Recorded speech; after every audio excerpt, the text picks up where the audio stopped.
So good afternoon, good evening. It's in the verge between both. Almighty God, we are meeting today to conduct matters of business. Please guide our hearts and minds in a spirit of fairness, right thought and speech. Impart your supreme wisdom upon our activities so that our affairs may reach a successful conclusion. Thank you for being our source of guidance today to the advancement and true welfare of our people and Australia. Amen. We acknowledge the traditional custodians of this land and pay our respects to elders, past and present. The Armidale Regional Community pays tribute of their land, love of people and love of culture. We all share the beauty of this land, the richness of its soil and the uniqueness of its wildlife. Let us walk together in the footsteps of love and understanding. While valuing diversity, let us share the same hope for a better future. Now, this meeting is being audio and video recorded, and the recordings of the non-confidential parts of the meeting will be made available on the internet. No other persons are permitted to record the meeting unless specifically authorised by council to do so.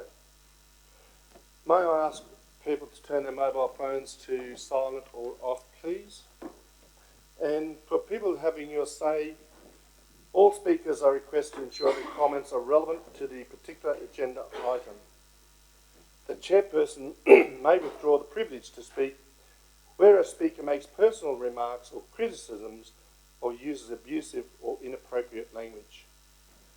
Speakers do not enjoy any special protection arising from comments made during council meetings and should therefore refrain from making defamatory remarks or personal defamatory statements against any individual. So thank you. Sorry for the cough, councillors. Now, Councillor Diane Gray is an apology, so could I have a move? Councillor Withers, Councillor Morat, thank you. All those in favour? Thank you. Any disclosure or declaration of interest, please? None. Right, have your say. Mr Mayor, I just want to disclose that I was involved in the formation of Evo Cities some years ago as a chair of Regional Development Australia, but I don't see that as an interest which would preclude me from debating today. Thank you. Thank you. Now, we have one speaker today, unless there's none come through. So, yes, would you mind coming forward to the podium, please, and have your say? Can you switch the microphone for him too, please? Thank you very much, Mr Mayor. There you go. It's all red and going. Yes, it's running, so that's good. Background, I'm Reverend Andrew Coburn from Armidale District Baptist Church, and I wish to speak on item 9.1, which is the civic prayer. And my desire is that I ask you to retain the civic prayer at the start of council meetings. As it is fitting to recognise the traditional owners of this land, so it is fitting to recognise both traditionally and in current practice a large majority of the people of the Armidale region who embrace a faith in God. Traditionally, the heritage of a faith in God has been a significant part of our development in our region for the last 2 centuries. I think it's interesting that with this in mind, even Armidale is known as the town of cathedrals, and that actually identifies it as the primary town in the New England. And we've got a great dam because of that, which is good. But alongside that faith heritage is the fact that the majority of people now living in our region embrace faith in God as a significant part of their daily lives. The 2016 Australian Bureau of Statistics survey revealed that 62.3% of people in this region indicated that they have a faith, and of this 57% are Christian. So that is over half the people in Armidale region are Christian who believe in a faith in God, but somewhere around 2.3, even those that are not Christian embrace a faith in God and see faith and religion as a very important part of their life. And there's only 27% that declare they have no religion. So 3/4 of the people in our region hold to some faith. Our current civic prayer expresses this in language general enough to be adopted by most. Much was made in the original submission of the separation of church and state in Australia and the fact that there is no one established church in Australia. While these are true, it's not a statement that in any way negates the importance of faith in God. All it emphasises is that Australia holds to a freedom of belief, which is a value we highly prize. As Council represents the people, I ask that you maintain the civic prayer in the Council meetings. The Armidale Ministers' Fellowship is available to work with Council in reviewing the civic prayer, if that would be helpful, and ministers from our region would also be available to lead the civic prayer at the start of Council meetings, would that also be helpful. So there's a few offers there. But please keep the civic prayer in our Council meetings. It does represent this region and the people of this region. Thank you very much. Thank you, Andrew. Okay, moving on to confirmation of minutes. You've all had a chance to go through the minutes. Any corrections? So can I have a mover and a seconder, please? Councillor Widders, Councillor Martin. No other comments? Otherwise, I'll put that to the vote. Those in favour? Thank you.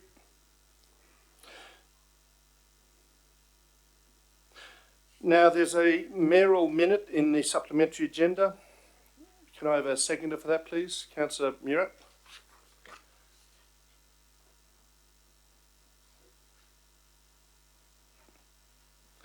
So this is basically just an update on where we are with respect to the water situation in both the Guyra reservoirs and the Armidale reservoir. And I think it's pretty elementary there for you to read. But what I'd like to just highlight to you is what is Council doing. If you can just look at that, we're going to, as we've already indicated, we're doing enforcement of water restriction, but we are going to bring to Council, or the staff are, is a drought management plan for both Armidale and Guyra. So they're going to unify the two existing separate plans into one. So that'll be coming to you soon, and there's going to be a fair bit of modelling of the water resources we have to just see, change the parameters as to when the triggers might be reached. So has anyone got questions or comments? Councillor Widders? When will that be available for the public to have a look at, and where would they be able to find it once it is available? I'll pass that to the CEO. Thank you, Dr. Mayor. The integrated plan has been drafted. Unfortunately, our water team has been fairly preoccupied over the past few months in handling the measures for the management of this current drought. We have anticipated that we would get it to Council and therefore be available for public viewing probably in the next 2 months. I'm saying that with some caution. It does largely depend on what capacity we have to finalise the integrated plan while continuing to manage the fairly serious drought conditions we have at the moment. Councillor Widders, you want to just clarify something? Yeah, so in the meantime, there'll be some sort of information that the community can access to let them know what's going on? Yes, Councillor. We have tried to use as many forms of media and communication as possible.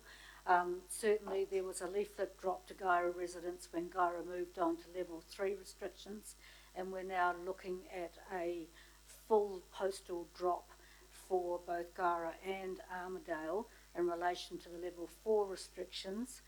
Certainly it's on our website. social media, our Facebook page. There are advertisements going out. There are signs, and I think as I walked into this meeting, the caretaker was putting up signs about the water restrictions in an empty shop on the main street of Guyra, and there will be signage put up at judicious places around Armidale City. One of the hesitations we've had and one of the difficulties we've had communicating the various restrictions was because they followed fairly quickly after each other because of the worsening drought situation, the lack of rain, and the modelling continues to tell us that we're not anticipating large rainfall this calendar year, and also, of course, the usage, getting the usage down has not at levels 1, 2 and 3 been as great as we hoped, and therefore the situation was moving fairly quickly through the different restricted levels. Councillor O'Connor. Thank you. No, my question is just in relation to where we are with the policy at the moment. Do we have a policy situation that we're using at the moment, or are we sort of having to supersede that because of the current situation we're in? Yes, CEO, please. Thank you, Dr. Mayor. The fact that the integrated policy, the harmonised policy between Guyra and Armidale has not yet been adopted by Council doesn't mean that we're not operating against policy. The 2016 update of the Guyra and Armidale policies is the policy that we're working to, and they, during the period of the administration and amalgamation, became Armidale Regional Council policies. The old Armidale Demerit Council plan, drought management plan, which dates back to 2005, had to be updated because it had different levels of water restriction which were inconsistent with the New South Wales state. May I ask the CEO just to give an update on the water cartage plans for Guyra? We're in the process of submitting to the Department of Primary Industries, their water division, the potential for gaining of funding to cart water from the Malpas Dam to Guyra to try and extend the life of the dam, to avoid having severer restrictions, particularly for the time when we anticipate the Guyra Dam will be empty and won't be available for use, and the commissioning of the Malpas Dam pipeline. The completion of the pipeline is ahead of schedule and expected to be ready around August. However, the commissioning of it wasn't really planned through the need to install various bits of equipment until about December this year. So there is a critical period when the Guyra Dam is empty and the ability for us to take some prophylactic measures to pump water from the Malpas Dam to Guyra in order to obviously avoid having to truck further water for the residents of Guyra. Thank you. Any other quick comments? Councillor Bailey? My concern is that we've moved from level 1 to level 4 in a very short period of time, and I think our corporate communications has been less than satisfactory. As you are aware, I've made comments about the e-newsletter, which basically makes a statement that we're moving to level 4. We're not telling people why we're moving to the various levels. I mean, okay, you can say, as someone once said in the last few days, it's obvious to Blind Freddy, but to some people it's not obvious to Blind Freddy. What we should be doing is saying why we are moving to level 4 and show things such as daily water usage and dam levels, because if we show that, we can then provide substantial information as to why we are moving from one level to another. I don't think it's satisfactory just to announce what we are doing. We've got to tell people why we are doing it, more than just the broad statement about the drought or the fact that we've only had 90%, we've had less than 10% infill compared to what we've normally had. So I'd just like to ensure that when we are making announcements, that we are telling people why we are doing it with some facts and figures. Thank you. Okay, if there's no more, I'll put that. Can I Oh, just have, sorry, sorry, Councillor. can I just have a quick 2 minutes? And it probably, and this is probably an oldie but a goodie as far as it goes. I think the best way to promote water conservation is through schools, junior sporting clubs, and stuff like that. And maybe even a bit of a crack out at uni, because I'm sure that the university uses a lot of water to get the students to be conscious of it. But so just in the setting up, when we're setting up to put all this stuff into getting the gears going, I think it's probably important that we do target kids rather than adults, maybe. Thank you. Good. Thanks very much. Councillor Withers? Sorry to be a pain, but I think from the conversations that I've heard in the community, while we're talking about the drought and the water restrictions, we really need to clarify with the community that they're not on restrictions because we've handed over all the water to certain businesses. So we need to, can we get some sort of clarification so that the community, whoever watches this, understands that the reasons we're in drought are completely different to the decision we made 2 meetings ago? Our CEO? I just wanted to support Councillor Bailey in what he says, and also say that the information we've got now coming into the mayoral minute is very, very useful, and I'll look forward to seeing it in our community information leaflets. Thank you. Our CEO on that previous comment. Thank you. Certainly the comments are taken on board. I do want to stress in defence of the staff, and particularly the water staff, that this has been a fairly rapidly deteriorating situation, and it's highly possible, and I accept that our communication probably hasn't kept pace with the need to move quickly and decisively to arrest the situation, because nobody anticipated, I think, at the beginning of the year that the dam levels would fall so quickly, nor that we would be without rain for so long. But your comments about the communication to the community are taken on board, and there is a lot of work going on to ensure that both the businesses that need to be exempt from the water restrictions receive their exemptions, as well as continuing to monitor on a daily basis water usage and how we are able to extend the life of the dams as much as possible, and that's no small task. Okay, I'll put that to the vote. Those in favour? Carried. Moving on to item 8.1, which is council hold 2 community meetings regarding the budget. Move it, Councillor O'Connor, Councillor Robinson. Councillor O'Connor? Oh, thank you, Mr Mayor. Look, this is a suggestion that, because of our meeting rules, had to be put in quite some time ago. I note the response.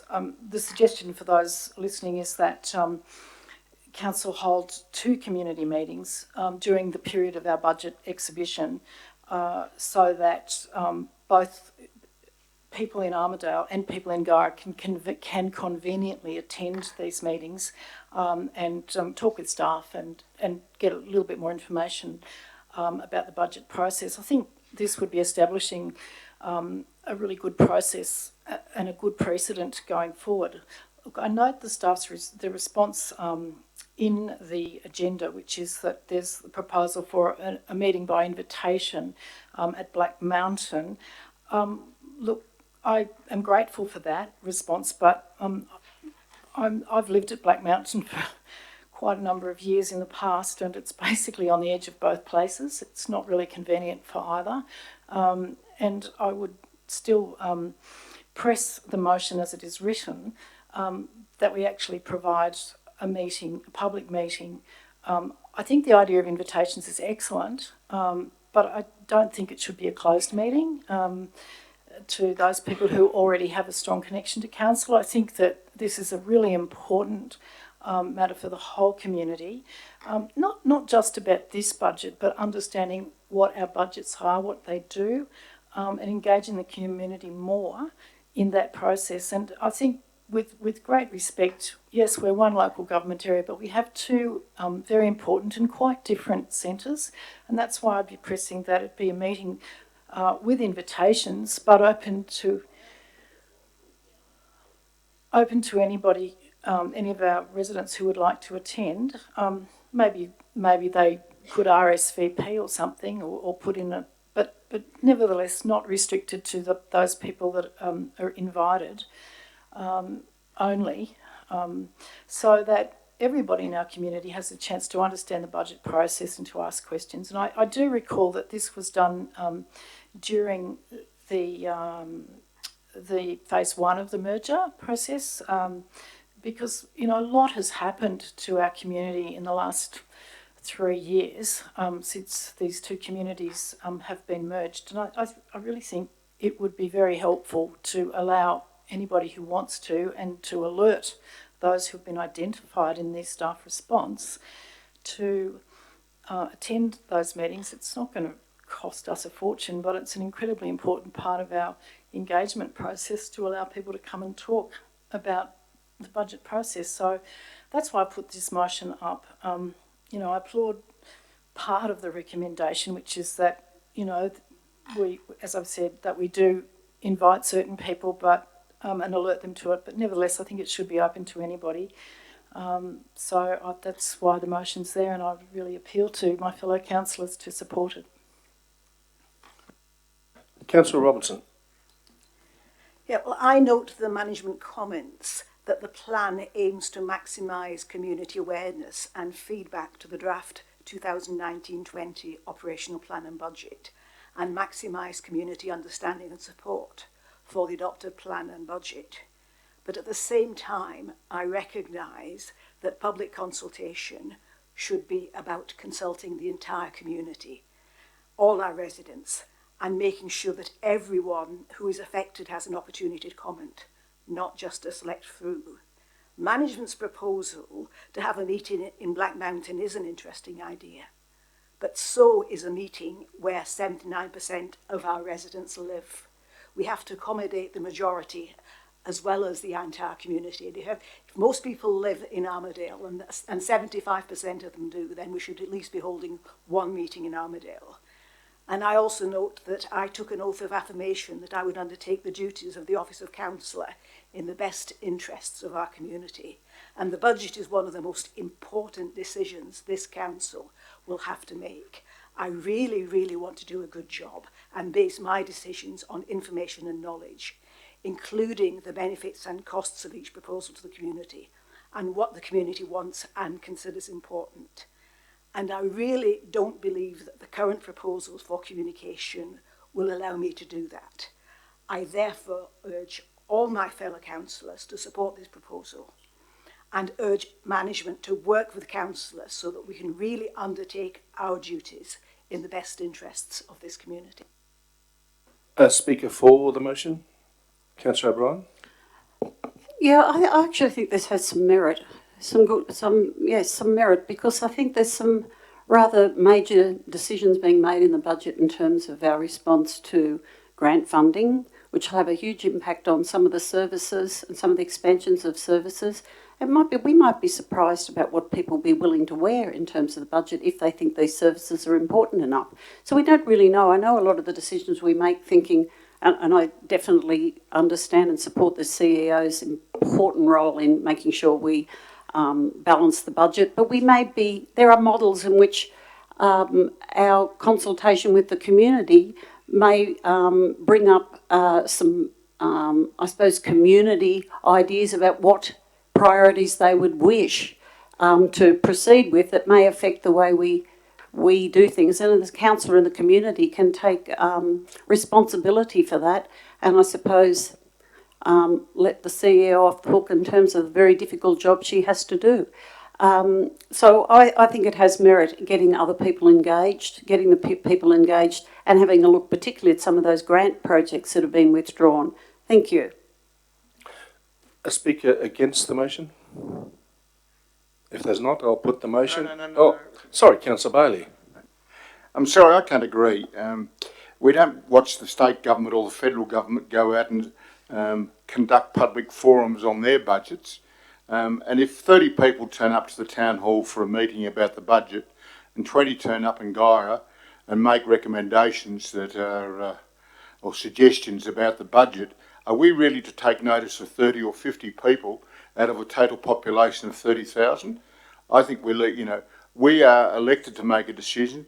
All of us are good networkers and good communicators, and I think we can understand a lot about what the public is doing.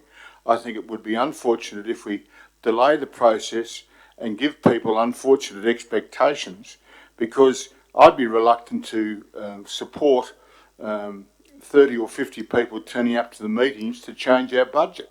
I think we're in a situation where we make the best recommendations we can, and as I've already said, the federal government and the state government don't go out and do budget workshops. They just go out and make the thing happen.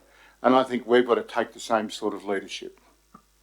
Now, before Councillor Tiley, I'll just get their CEO to clarify what the community meetings might entail. Councillors, just to confirm to you that this is not the consultation that is anticipated here is not an open consultation in relation to priority setting in order to inform the development of the budget. The legislation and the integrated reporting and planning framework is very clear.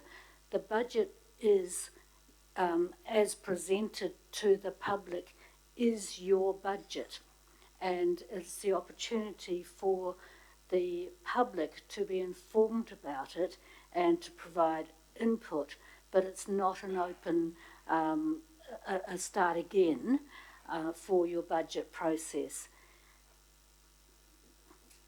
Thank you, CEO. Councillor Tiley? Thank you, Mr. Mayor. I, first of all, disagree with what our CEO's just said. I believe our budget becomes ours when we sign off on the 26th of June.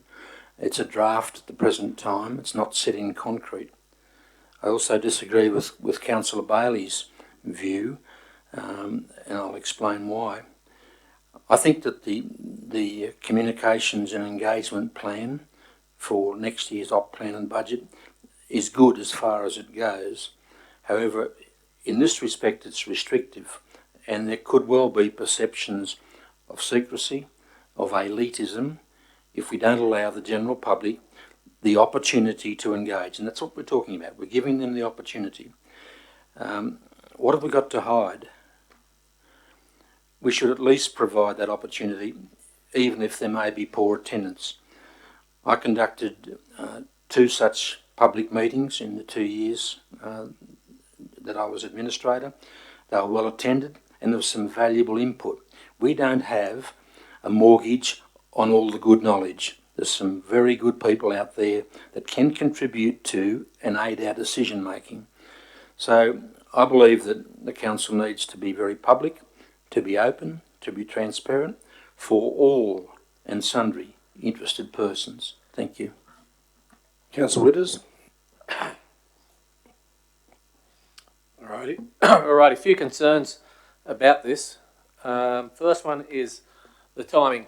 Budget needs to be in by end of June, I'm assuming. That leaves for 4 or 5, maybe 6 weeks at the most to get that done. So to be able to organise community meetings, collate the whatever information you get out of it, and then put it back to the council, and then go from there, really stretches both resources and time. To Councillor Tiley's point about community engagement, like everything else we put out to the public, the community has a chance to engage in this. That's why it's on display. That's what we voted for at the extraordinary council meeting on the 15th, I think it was, which then comes to my point of whether this, I know it was mentioned earlier about the precedent of something like this happening during the administration, phase one or whatever, but we're now out of administration and into a proper council. So whether there has been precedent set within a proper council of... You had your turn, I'll take mine now, thanks. So out of that, I really am concerned that, and this is just me being me, that the mover and seconder both showed their dissent recorded at the extraordinary council meeting in regards to this, and whether this is another attempt to try and get what they wanted done out of that meeting passed through. Thank you. Speaker for the motion. Okay, Councillor Connor, you are right to reply. Thank you, Mr. Mayor. Look, I just take issue with a couple of points, or just want to reply to them. With respect to Councillor Witter's comment about the timing, look, this is why we have a public exhibition. It's part of the engagement process. We've got plenty of time. It's been done in the past. That's not an issue in my opinion. It's just holding a meeting. It can be done in the council chambers if we like, as it has been done in the past. So I don't think that's an issue. We've got 2 council chambers to do it. So I don't think that's a problem. Yes, we are here to make decisions, but the fact is we're not a federal or state government. It would be ludicrous for them to hold public consultations about their budgets, but we're local, and local really does mean something. And I often think we're really just a branch office of the state government, and these kind of branch budgets, if you like, but the reason that the state government has local government, we're a statutory creature of state legislation, is so that we can actually engage with our community in this way.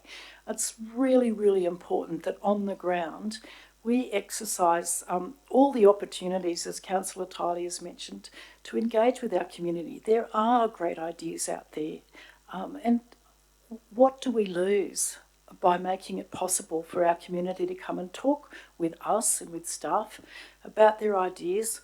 And I think we're all aware that, especially local government finance, it's quite complex. It's more complex than what your accountant will be doing if he's advising you on an ordinary business budget. It's much more complex because we're such a strange amalgam of government and business. So I really think that I can see that we want to get on with it, but this is getting on with it. And I really would like to make a comment about Black Mountain. We're now in sort of subject to cold snaps. The Armidale people and the Guyra people, Black Mountain is dead in the middle, and it's cold for people to come out, and they probably want to come out in the evenings when they're not at work. So let's just give them the comfort of this council chamber or the one in Armidale, which is close and convenient. I don't really think this is a big ask. It's just part of an array of consultation, but also an expression of openness and trust with our community. I don't want to get into the argument about which budget is our budget. I mean, the budget that we adopt at the end of June should be an amalgam of what we've been advised, what we've discussed, and it should also include whatever responses, our thought on whatever responses come from the community. So I reckon we're going to actually increase our reputation for openness. It's going to be a better thing for us as a council if we make this opportunity available. That's all I really want to say about it. So, councillors, and a show of hands for those in support of the motion. Those against? Now, I have the casting vote. I decline the motion. What was the count, please? There's 5-all. Was it? I thought it was 6-4. No. Councillor Tiley, where I had someone checking for me and there was a 5-all.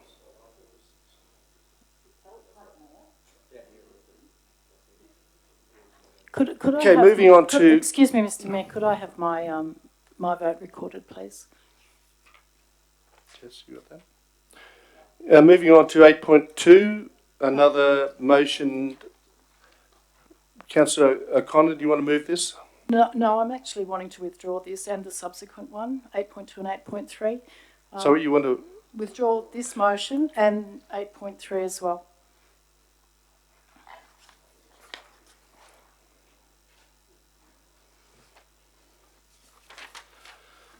So moving on to item 8.4, is it the motion that from Councillor Robinson? Do you want to move this one, Yeah, Councillor I'll Robinson? move it. Seconder? Councillor O'Brien. Councillor Robinson? Well, I'm hoping this is just common sense, that if we want to improve our public consultation process, then extending the deadline for submissions over the weekend allows more time for residents who work during the week to prepare and check their submissions, and so improve the quality of those submissions, which will make life easier both for the residents and for council, because they'll have more time to check those submissions without causing any delays to council processes. So it's basically a win-win situation, a win for the residents who've got more time to prepare it, and a win for council because the submissions will be better thought out in the end. So I hope everybody will accept this common sense proposal. Councillor O'Brien. Yeah, it is pretty common sense. If there's a bit of dead time for council, as in council staff, and that is useful time for the public, it seems pretty common sense. Let's use that while nothing's happening for staff. Yeah, I think it absolutely makes sense. And it does assist the public in getting those quality submissions through. So yeah, I think it shouldn't make any difference to anybody whether it comes in at 5 or 8 on Monday. I wouldn't think. So yeah, it seems. Yeah, I support it. Thank you. Speaker 4. Councillor Bailey. I'll speak in favour of it. I think it's a sensible suggestion, and one that will allow people to put more thought and give time to put a submission in and have it in by Monday morning, and we might learn some new things by giving them the extra time. So I support. A speaker against? Councillor Gladley, you're speaking against? I just think you got plenty enough time there to put some sort of submission. I don't think 2 days is going to make a hell of a lot of difference. I'd reckon 8:30 for a start. If you got it in 8:31 on the Monday morning because of some reason and you missed out after all your weekend, I just think you got to cover your bases. And if you haven't got it covered with 2 days to go, if you extended it, I think at the start of a week to have something to be finishing, it just sounds wrong in my mind. I think a Friday is a lot better day to have something finishing, but that's only my simple mind. Thank you. Speaker 4. Councillor O'Connor. Oh, look, I just want to, sort of in response to Councillor Gladley's suggestion, I understand that, but what he's saying, yeah, it's a neat end to the week, but the problem is the people that are making the submissions are the public, and they've all got jobs to do. And being a member of the public myself, I just know you get your job done, you knock off on Friday, you need a stiff drink and a night out, and then you've got the weekend where you may need that, or a beverage of some description, thank you, Mr Mayor. And then you get on to the things that are not part of your workaday life, which might be a submission to council. So I do think it's a sensible suggestion. It doesn't take away, it increases the likelihood that people can make submissions. So that's why I support it, because some people do like to work on the weekends a little bit, Councillor Gladley. I don't operate very good with the hangover. A speaker against? Any kind of Councillor beverage. Witters? Don't know whether it's against. It's a little bit looking for clarification from the mover, so I'll call it against, and she can answer my question when she gets to write a reply. So from what I'm gathering here is people are concerned that anyone that writes a public submission could probably do with a bit of extra time for those that are fairly busy during the week. So if the mover of the motion can clarify for me whether she's talking about public submissions that have a 4-week window, whether it's over 28 days or whether it's public submissions that only have a 1-week window.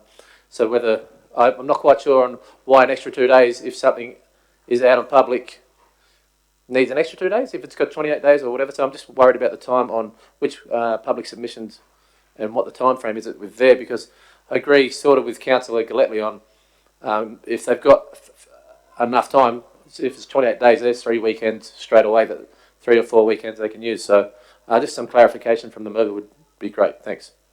I can clarify, it is 28 days. All submissions are 28 days. Some can be extended, as was the period for the prayer.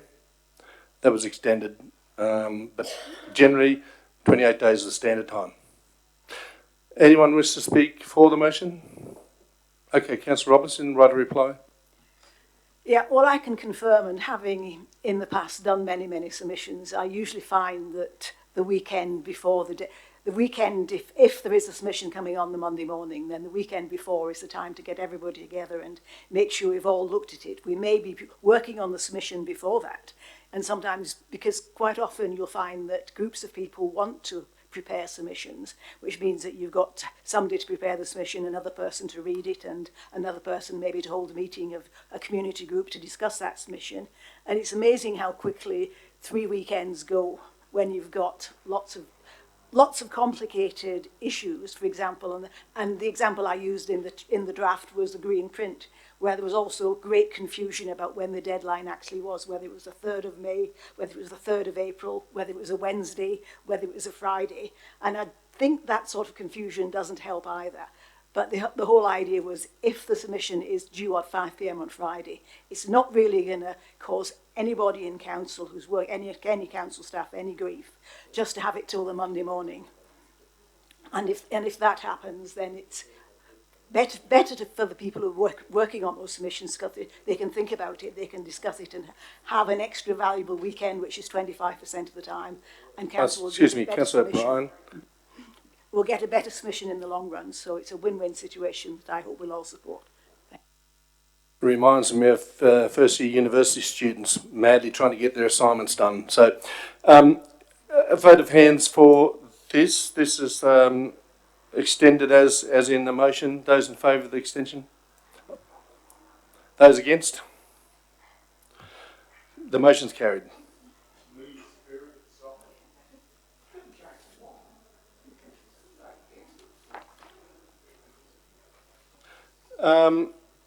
Council's 8.5, which is council hold a public meeting on the budget proposals. Yeah, so same motion by the sound of it. So, do you, Councillor Robinson, you just withdraw it? Well, depending on whether I can get a seconder. This is for only one meeting rather than two, so maybe it's halves the difficulty for council staff. So, if anybody wants to support it or second it, then we can have a discussion.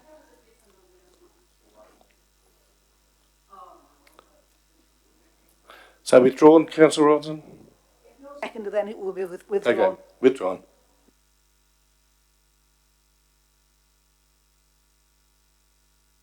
Councillors, moving on to item 9.1, which is, let me get to my page. Two parts: that the submission on the Code of Meeting Practice be noted and the Code of Meeting Practice be adopted. Councillor Witters, Councillor O'Brien. Councillor Witters? Just got to get my agenda up. There's the one up there.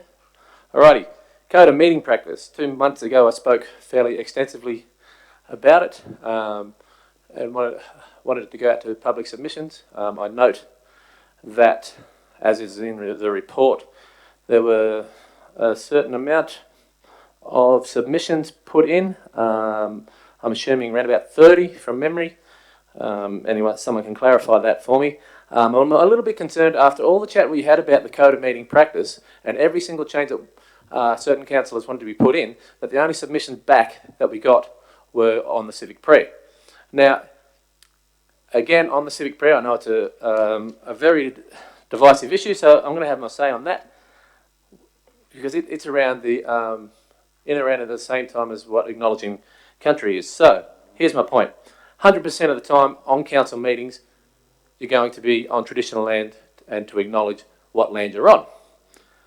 You're not guaranteed that when it comes to any religious belief or values that people sitting on these chairs will have any of that. So, if you've got a religious prayer, doesn't matter what faith it is, and no one here, if everyone up here is of non-religious beliefs, then what's the point of having it? So, my proposal is if people of religious beliefs are on council and they want something to do, maybe they can have a prayer before the council meeting starts in their own room, off to the side, and then they can still have their faith sort of thing from there.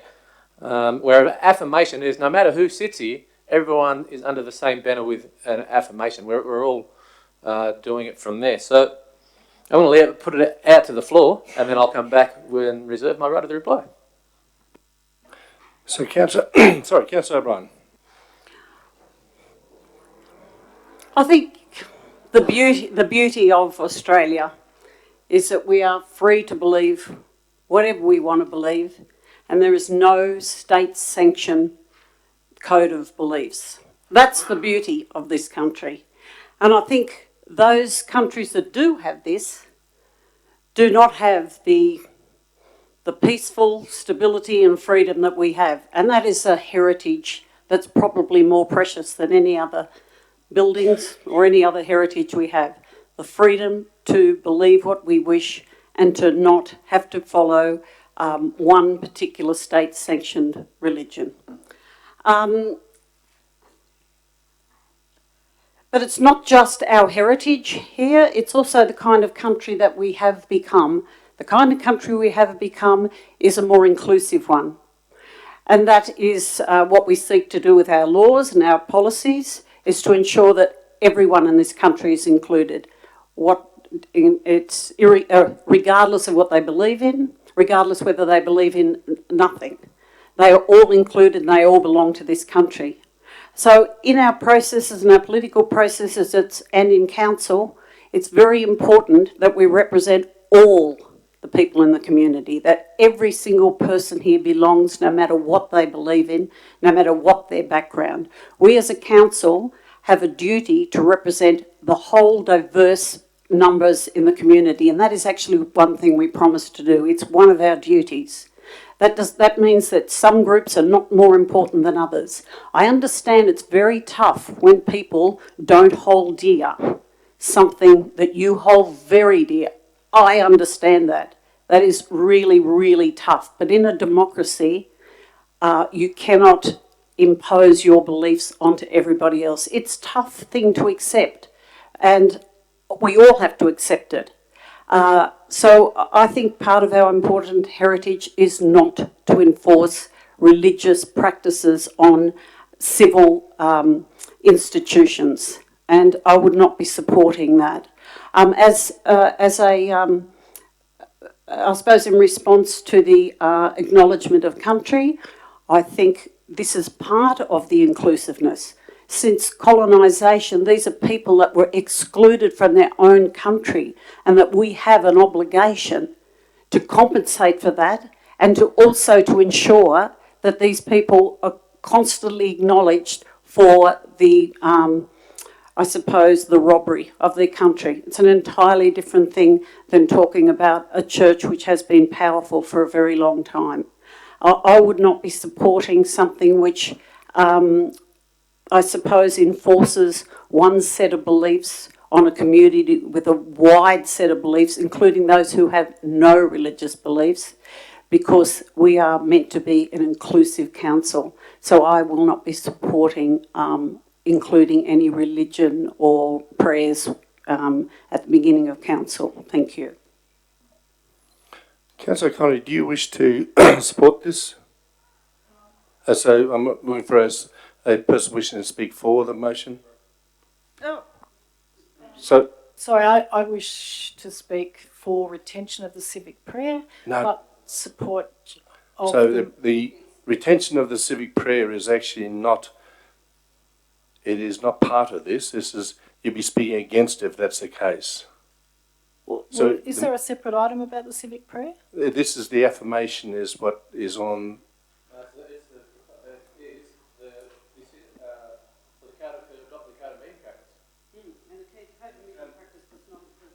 The Code of Meeting Practice at the moment has the prayer, but the proposal for the new one is an affirmation, not a prayer. What we're voting on is what we decided 2 months ago. Yeah, well, I wish to speak against that to the extent of its exclusion of the But civic prayer. I just want to find another person according to our standard code of meeting practice at the moment, which is the mover, the seconder, and someone for. So unless I get someone for, then I'll come back to you. If there's someone who wishes to speak for the current motion. Councillor Robertson? Well, I don't want to speak for it, but I just wanted to possibly suggest an amendment if there's a seconder or anybody interested in seconding it, which was that instead of the civic prayer, we have something that's maybe more inclusive, which could say something like, let our consciences and religious faith guide our knowledge and judgment and help us make fair and wise decisions on behalf of the community. If anybody wants to second that, then I will suggest that as an amendment. Councillor Robinson, doesn't look like there's a seconder for it. I didn't catch what she said.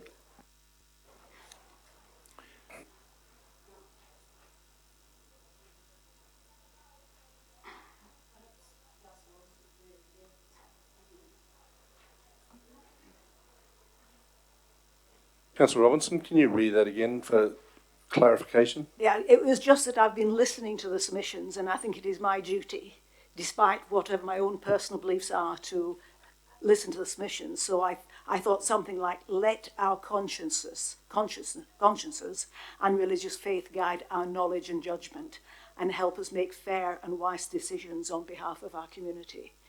It would include everybody, basically, whether you're a believer or a non-believer, because we're appealing to our consciences as well as the people who believe and the people who don't believe. But it could be that's not the best possible words, but if people thought that was a good idea, it could be used. A seconder? No. Okay. No one wishes to speak for the motion? Mr Mayor, as that amendment's lapsed, I now move an amendment that the recommendations Part A and B be adopted, but with the exception that the existing civic prayer be retained. Is there a seconder? Me. Councillor O'Connor, then Councillor Tiley. I don't propose to speak on this. I've got my own values, but I just know that there's enough people around this room that want to retain the prayer. This amendment gives you that option by voting down the recommendation in favour of the amendment. Thank you. Councillor O'Connor. Well, I support the amendment because I think my only concern is that the huge number of submissions we've received in relation to our community wanting to retain the civic prayer for reasons which I can adumbrate now or later. I suppose what I would like to say is I think this allows us, if we could add a seriatim vote on this, then we can actually drill down to the issue that's, I think, the only one that probably divides us at the moment, which is the retention of the civic prayer in the Code of Meeting Practice. So my proposal, I would second that and also add a suggestion or proposal that we vote in seriatim.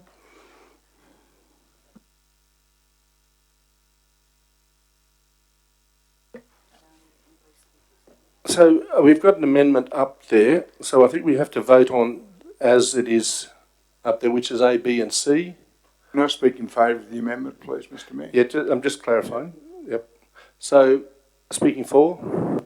Councillor Bailey? For the amendment, yes. I did a fair degree of community consultation, and I wasn't concerned that some of the submissions we received were duplicated, because I saw it as no different to a petition.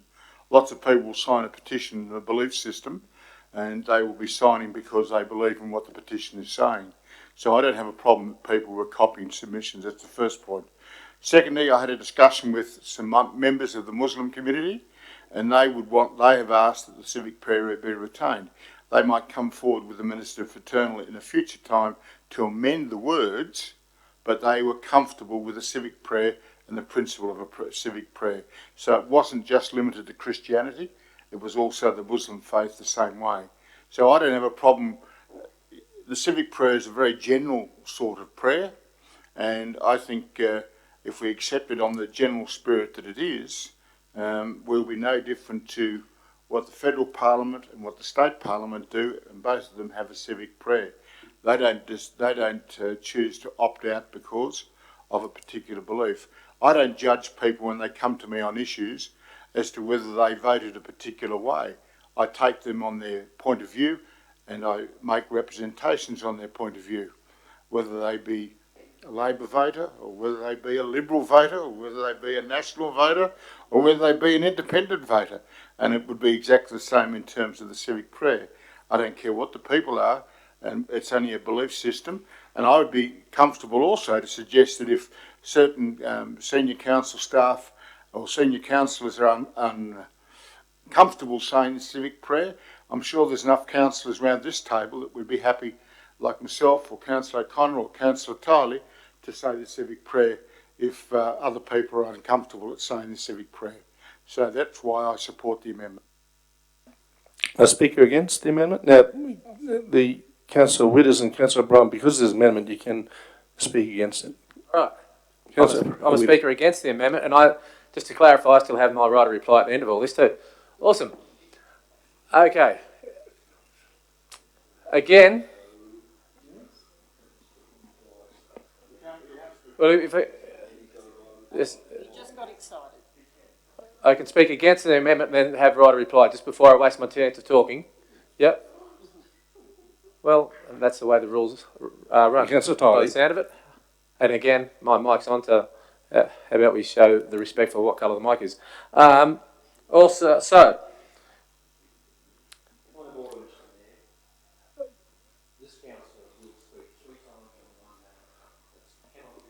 Councillor Tiley, I've got my learned colleagues either side that both concur that it's amendment and they can speak for or against the amendment, even if they have moved or seconded the motion. So, Councillor Widders. Thank you.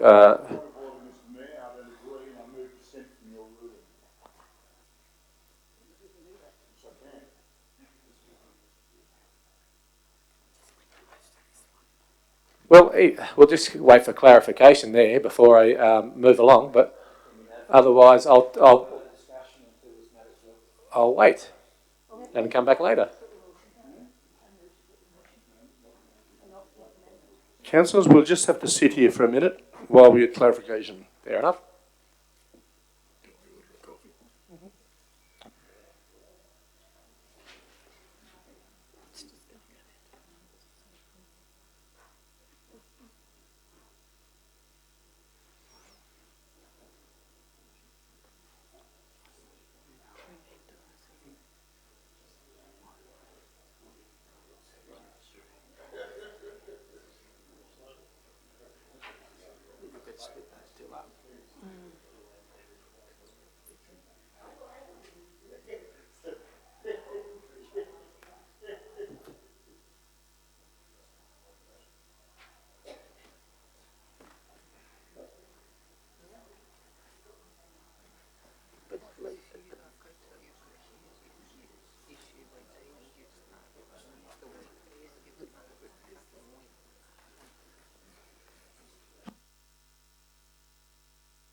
Councillors, The wording here says where there's a motion and an amendment, following debate on the amendment and then the motion, the mover of the motion has the right to reply prior to voting on the amendment. It doesn't say the councillor's not allowed to speak for. So Councillor Tiley and Councillor Bailey, no. Councillor Witters. Okay, I'll put that. Have I got a second for your dissent?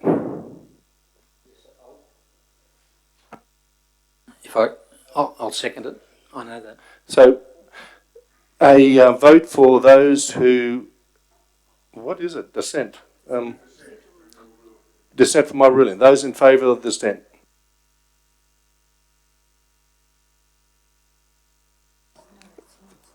Those against? Guess what? Overruled. So, Councillor Witters.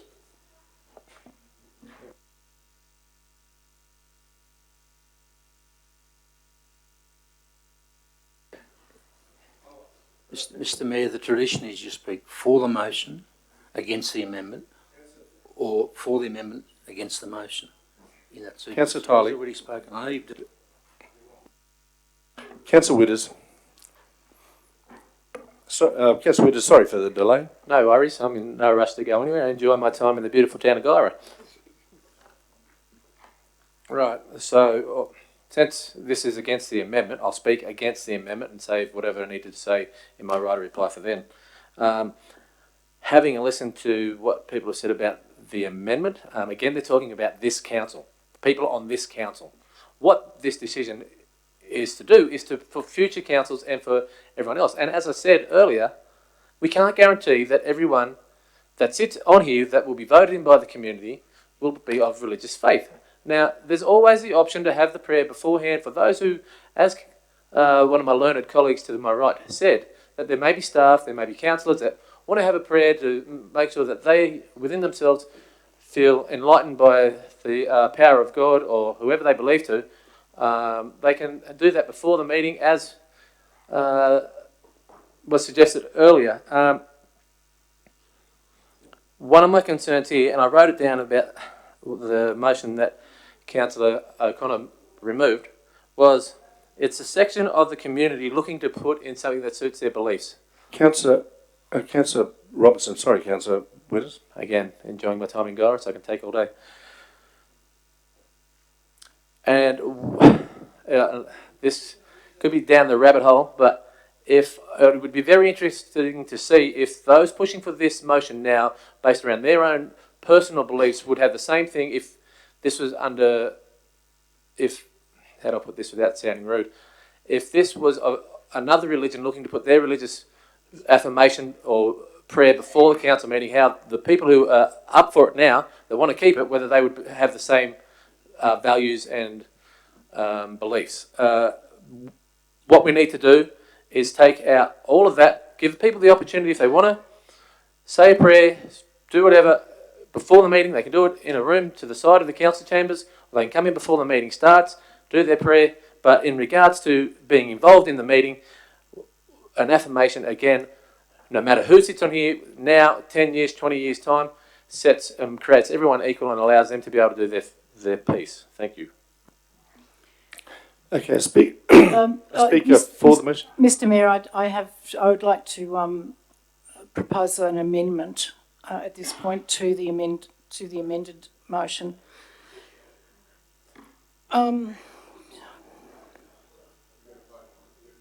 Councillor. All right. Well, I'll Yes, wish to speak for the motion. Foreshadow a motion, which I'd like to put up if this one is lost, and it will be an amendment to the original motion. Okay, Councillor. The foreshadowed motion, I'd like to foreshadow it now so that it's known, and that is that sorry, if you can scroll back to the original one because it's just an addition to B, part B of the amended motion, of the amendment. So the foreshadowing would be that the Code of Meeting Practice, Part B, be adopted. Sorry, I can't read that. That the Code of Meeting Practice be adopted with the exception that the existing civic prayer be retained and that, but this is a foreshadowed motion, and that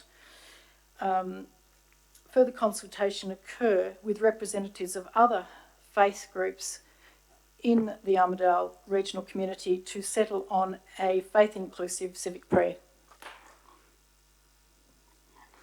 So that's a foreshadowed motion if this one is lost.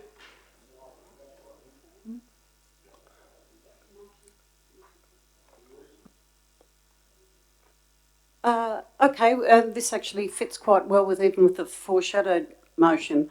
I've done a lot of research on this, particularly on the interpretation of census data on religion.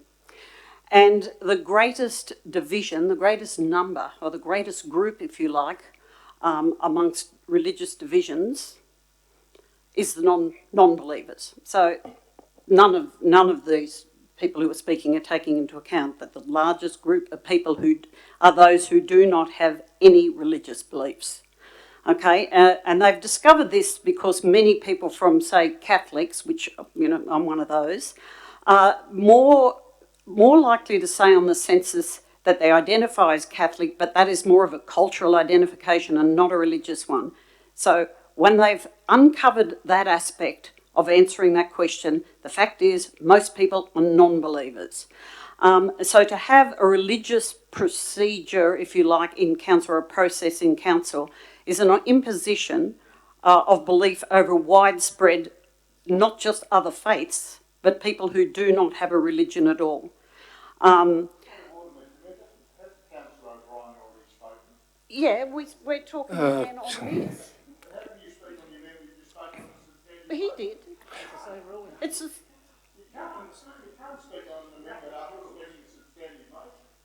There is nothing in this, as I mentioned to Councillor Tiley and yourself before, that stops the mover of the motion, and therefore nothing stops the seconder of the motion.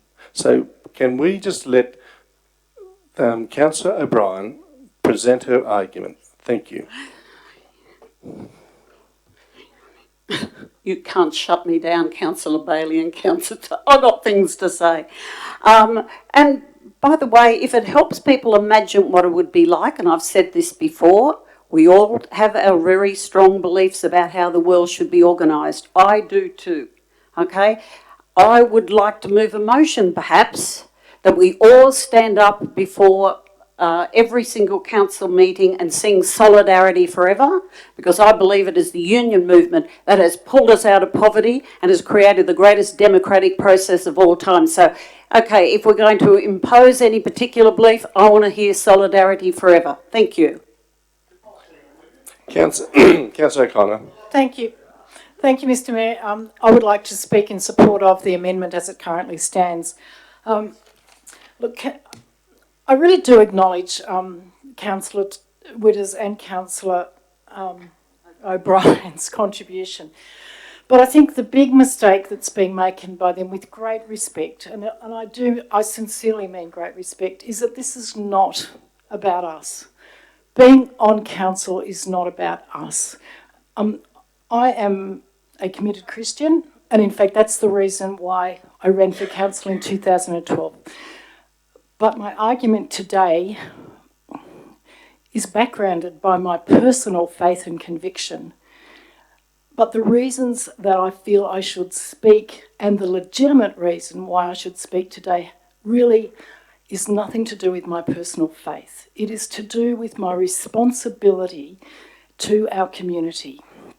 Now, I've looked at the submissions and I note that one of those 30 that's cited actually includes 42 signatures. So we're not looking at 30 views that have been expressed, we're looking at around about 70. Now what those submissions say, some of them come from people, you know, who are clearly devout practitioners of the Christian faith. Some of them come from whole churches on behalf of their whole churches. There is a statement, a submission from Mrs. Stella, which is on behalf of the St Mary and St Joseph Cathedral congregation. There are letters from two submissions from the Armidale City Church. we've had the minister representing the Baptist Church and also the Ministers Fraternal here. We've had a big opinion piece in the local paper from the Bishop of the Anglican Bishop of Armidale. Some people here may not know that, in fact, the reason that Armidale is known as the city of the cathedral city and sometimes called the city of churches is because these are the headquarters. This city is the headquarters of two major dioceses. Now, this is part, that being the Roman Catholic and the Anglican diocese. They are deeply embedded in the history of faith, not just of New South Wales, but of the nation. Our nation still retains the Lord's Prayer at the beginning of Parliament. Now, we have been given the opportunity to amend the Code of Meeting Practice. The state government, the principles upon which we have some flexibility in relation to the Code of Meeting Practice is the point that we are able to adapt our Code of Meeting Practice to the community, the preferences and the culture and the heritage values of our particular community. That point is promoting greater consistency across councils. Yeah, we want a Code of Meeting Practice that's consistent, but notably it is that consistency is not to come with the loss of the ability of this council, to allow some variation in practice to meet the local needs or expectations. With great respect, Councillor O'Brien can cite, her understanding of the census. I mean, we could argue all day, and in fact, Councillor O'Brien and I have had numerous conversations, and I'm very sensitive and concerned to her position. But her position is her position, my position is my position. But that has got nothing to do with the decision that we're making here today. This is about whether our community acknowledges in its Code of Meeting Practice its heritage, and this is about what our community wants. Now, I've seen 70-odd voices speaking for retention of the civic prayer. I'm very happy to go forward if we're successful, if this motion is passed, to amend the civic prayer to include discussions and amendments with members of other faiths in our community. With respect to Councillor Witter's comment, I had a long conversation with an Aboriginal Christian who said to me that he was quite absolutely supportive of the First Nations acknowledgement that we propose to keep without any contention, but he was deeply hurt at the idea that we would just chuck out as rubbish the Christian component of our heritage. He said it is not the Aboriginal way to pick and choose between our heritage. He said to me that the tolerance with which our community, and for which not just this community, but our community shines in the nation. Councillor tolerance. O'Connor, time. So for our community shines because of the Christian origins. Councillor O'Connor, your time is up. I just want to finish my sentence, Mr Mayor. I think you can grant me that indulgence, Mr Mayor. Councillor O'Connor, I know your sentence can take 10 minutes, so can we now... I think that's an inappropriate comment. I want to finish the sentence, Mr Mayor. I think we should take this into consideration, our preferences of our community, Aboriginal and all faith. Is there a speaker against the motion? Amendment, I apologise, I got lost there. Okay, Councillor Witters, you actually have a right of reply. You have a right of reply for amendment because you're a mover of the original motion.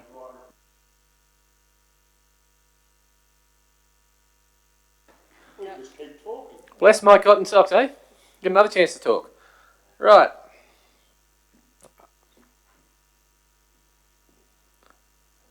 What I'm hearing at this table, and again, first off, I really want to thank Reverend Andrews for coming up to talk. Thank you for that. But what I'm hearing at this table is it's a lot of individual thoughts. I this, I that, my beliefs, my personal beliefs. I think I've said it again, so it doesn't matter. What I've tried to do is be, with everything that I've said here already, is be inclusive of everyone's thoughts and beliefs. I've offered a solution on the fact that those who are involved in the council who still want to say a prayer, have it before the meeting starts. The affirmation is inclusive of everyone, no matter who sits on it, because there's no guarantee that every single one of us are going to be here after the next election, all right? And there's no guarantee that every single person up here is going to be of one certain religious belief or the other. Now, here's talk of city of churches and the cathedral town and all that sort of thing, but little known fact for some of you is that before that was the city of churches, it was actually the land of the Anowin people. So it predates anything of the land, anything of the churches, and any belief of that. So if we want to go back to the original, the main, the first, and everything else, because Anowin people are on that land a long time. If you put in a clock, Christian beliefs have only been in Armidale for 10 seconds compared to the rest of the 24 hours in a day of Anowin beliefs. So if you want to bring that out and say, oh, this is the tradition and originality, let's go back to the tradition and the originality, and let's have that and that only. All right, but that's not who we represent. We don't just represent the Anowin people and my other countrymen and women from the other nations which our region falls in. We represent everyone in Armidale, everyone in the whole Armidale Regional Council region. What an affirmation does, and removing this, and it's really annoying me that this, out of all the, as I said earlier, out of the whole time we spent talking about the code of meeting practice and everything else, the only thing that apparently that people were concerned about was the civic prayer. There was a lot more in it than just the changing of the civic prayer to the affirmation. So if we want to go back to how things are originally, let's everyone do a traditional Anowin welcome before the meeting starts, and then we'll just have it at that. Okay, I'll put the amendment to the vote. Those in favour of the amendment? Those against? Amendment's lost. The foreshadowed amendment, Councillor O'Connor? Yes, well, I've already read that out. Is there a second to Councillor O'Connor's foreshadowed? Okay, if there's no seconder. Hang on, wait a minute, Mr. Mayor. Is there I just asked for a seconder, Councillor O'Connor. I will give them a chance to read it. Yes, it is. So is there a seconder? Okay, no seconder. We are back to the original motion. So, I think we can just vote on it. Does anyone wish to speak for or against the motion? Otherwise, we've discussed it so many times. Were you speaking for it? Are you speaking for the motion, Councillor Galletti? That's to the amendment, Councillor Tiley. Yes, you can.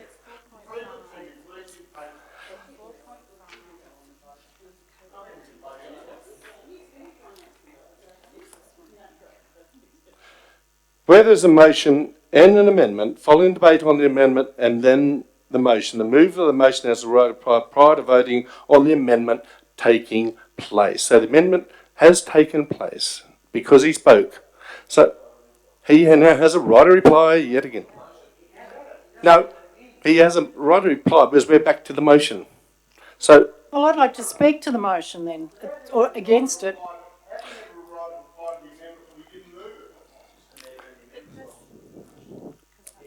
But it's part of our code of meeting practice. It has been changed in the new one. So, Councillor Galletti, you...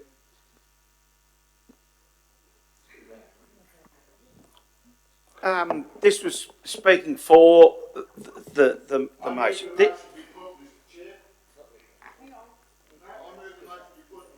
So there's a seconder for that? Okay. Let's put the motion to the vote. Those in favour of this is the motion that was put up. Those in favour of the motion? No, you've got to move. You've got to vote. The procedural motion. Those people in favour of the procedural motion. Right. Carried. Those people in favour of the motion. Putting the motion. So we've got 4. This is what is up there. So those in favour of the motion? Yeah. 2, 4, 5. Those against? 3, 4, 5. The motion's won.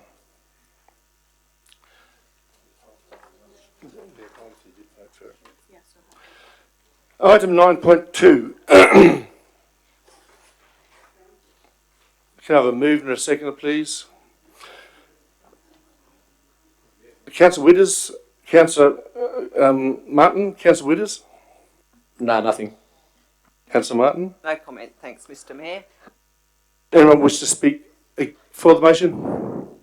Councillor Tiley? Mr Mayor, I'd like to ask a question, if I may.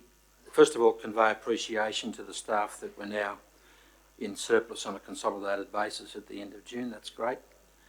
250,000. My question is as follows. The report today says we have unrestricted cash of 5.9 million. Last week, our report told us that it would rise to 6.3 million by the 30th of June 2020. And we know that our 1920 draft budget projects an increase of the unrestricted cash position by 1.2 million. That was the figure given us last week. So there's an incongruency here in that, on the one hand, we're talking about unrestricted cash going up by 400,000 by June next year, and then our budget paper's saying it's going up by 1.2. So I ask the question is, at the end of June next year, are we projecting we'll be at 7.1 million or 6.3 million in terms of unrestricted cash and internal reserves? Thank you, Councillor Tiley. I might ask the EO to comment on this. The CFO to give you a more fulsome answer. She unfortunately wasn't able to attend this meeting tonight, but I believe that as at the 30th of June 2020, our unrestricted cash reserve will be the $6 million figure. My maths aren't very good, Mr Mayor, but if I add to 5.9, 1.2, I get 7.1. I don't get 6. So I'll leave that question on notice for a full response to all councillors. My second question is to the CEO. Last week at our meeting, and again at page 8 of the supplementary report today, you state that our unrestricted cash and internal reserves position is in the bottom 10%. I ask how was that ascertained. I've searched the OLG website, looked at the time series data and other things, and I can't find it anywhere. I'd like us to be provided with the documentation that says we're in the bottom 10%, please.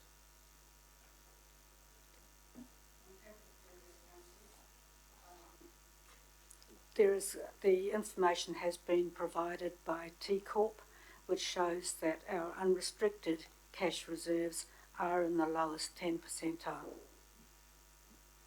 So you're agreeing to provide that information to the councillors. Thank you very much. To clarify, the unrestricted cash positions, they're not, what they show is a snapshot in time. So during the year, there will be ups and downs in that cash reserve position. But as I said, I'm not a financial expert. Our Chief Financial Officer is not able to attend this meeting this evening, and I'll ensure that she gives you a fuller reply. Thank you. And my final question goes to the 28th of November 2018 meeting, and each month thereafter, our monthly finance reports tell us that we started the year with a 3.8 million deficit. In November last year, the CFO said that after recognising carry forward unspent grant amounts of 1.3 million, the operating deficit was to come down. there's a big difference between 3.8 million. If you take 1.3 off in terms of unexpended grants, you're still at 2.5 million in deficit. However, we're now, there's a missing figure here. There's somehow or other the deficit's come down not by 1.3, but by 1.3 plus another 1.7 million. Now, the details may well have been immersed in the first quarter review or the second quarter review. I'd like this council to be given the information as to how the deficit was pruned from that 3.8 minus 1.3, from that 2.5 million down to we're now in surplus. Can you give us that information, please? I don't need it in line item, just the biggest items. What were the main factors that achieved that surplus? Councillors, I have reported this previously and given you the broad areas from which the budget has been pruned, and I think pruned is probably the right word, but we have, I think the staff have done a very creditable, made a very credible effort in reducing unnecessary or withholding unnecessary expenditure. There has been a lot of work done in undertaking and providing services in a more efficient way. There have been, the vacancy factor has been maintained. I don't think there's any secret around how one reduces a budget deficit when cost suppression is the main strategy. Councillors, they were certainly covered within the first and second quarterly budget reviews, and we can on a line item basis go back, although it will be a fairly large volume of transactions, that we can then show you where the reductions in expenditure have taken place or where the expenditure has been withheld in order to improve that profitability or improve the budget surplus. I'm not sure that if you, Councillor, are not asking for a line item detail, I think, you know, we can certainly give you the headlines of where that expenditure has come from. Thank you. Councillor Tyler, any more, or are you done? Any other questions? Councillor Robertson? Yeah, I mean, mine's maybe slightly similar to Councillor Tyler's question in that unrestricted cash at the 30th of June is forecast to be 5.9 million. Now, I note the Office of Local Government's financial indicators use a different measure of unrestricted cash, which ignores internal restrictions, which would take it up to roughly 10 million. And while I appreciate that there are difficulties, for example, with unexpected natural disasters, one of which is the drought, which we've already been offered financial assistance from the state government. I just wondered if whether using the official definition of unrestricted cash, which excludes internal restrictions, would also be an appropriate measure of unrestricted cash. Sorry, Councillor Robinson. Councillor Bailey and Tyler, will you remain respectful, please?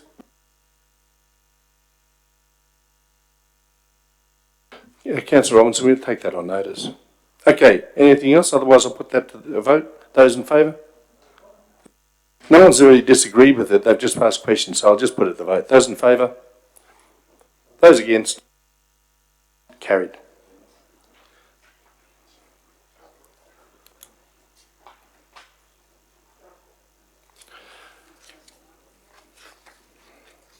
Moving on to item 10.1, which is 3 parts regarding Evo City. So can I have a move and a second, please?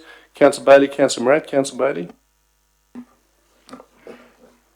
Mr Mayor, as we have discussed previously, and most councillors are aware, we approached the Evo Cities organisation of other councils and requested that there be an external review. After 10 years, we felt it was time that there was an external review to see whether we're getting, as they put it, best bang for our buck. and they were not prepared to conduct an external review. It is interesting to note that now we've got Wagga having withdrawn from Evo Cities, and Orange is only renewed for 12 months. So I think hopefully they'll be forced into an external review, but we can't wait for that. So our committee has proposed that we withdraw from Evo Cities, and we have requested that the $80,000 we had invested in Evo Cities be set aside, and we'll come back to council with a recommendation on how that's be spent for marketing purposes as a recommendation from the committee to council. Councillor Murad. I just concur with Councillor Bailey's comments, thank you. Speaker for, Councillor Tiley. Speaker against. Well, I was going to speak for. Oh, okay. Sorry, Councillor Robinson. Yeah, no, I was just going to speak in support. I've read the minutes of the committee meeting and believe that what they say is sensible. So I'd like to support Councillor Bailey in this. A speaker against. Councillor Martin.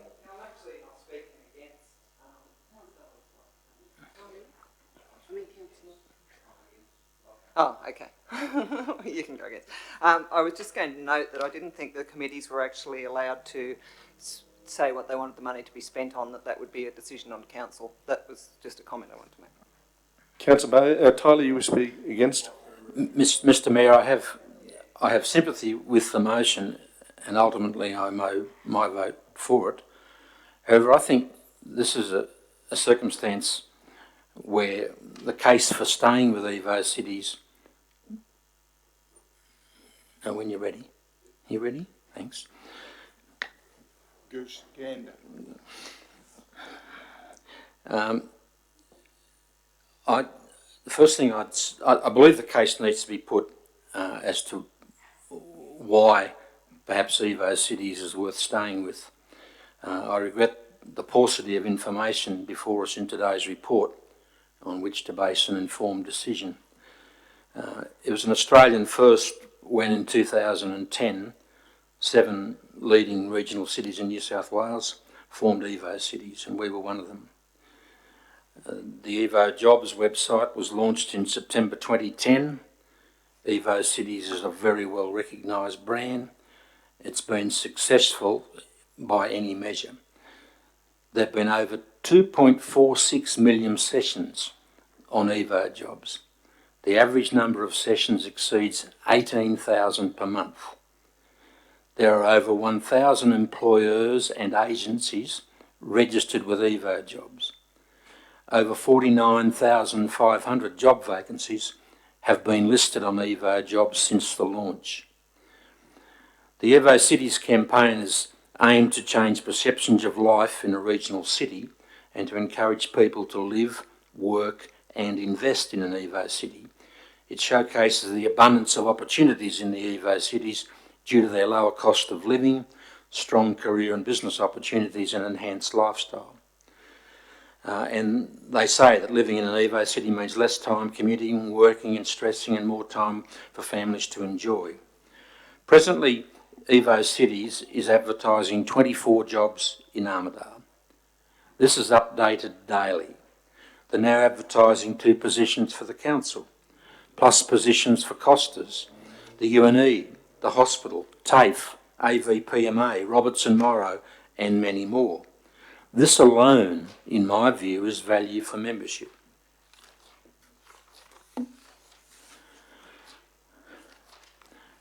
In my view, for far too long, Council, rightly or wrongly, has carried the tag of being a do very little ultra-conservative local government. How can we hope to grow and prosper as a region if we go into our shell yet further and disengage from what has been a highly successful arrangement? Let's talk to the local agents, to Costas and to those who advertise with Evo Cities to ascertain their views before we sound the retreat. With all due respect to the Regional Growth Advisory Committee and its recommendation today, one must seriously question their desire to use the 80k savings to promote Armidale region better than the Evo Cities way. Our track record is far from convincing, and I suggest that we would be worse off and not better off by such a switch. I urge Council to stay the course and remain with Evo Cities as a member and as an advocate. Thank you. Councillors, I was conferring with my colleague because I wasn't sure if there's a conflict there with Councillor Tiley's earlier comments. So, a speaker for the motion? Yep. Councillor Withers? Speak for it so I can hear if, the mover of the motion, Councillor Bailey's right of reply, and understanding that he is on the regional growth group.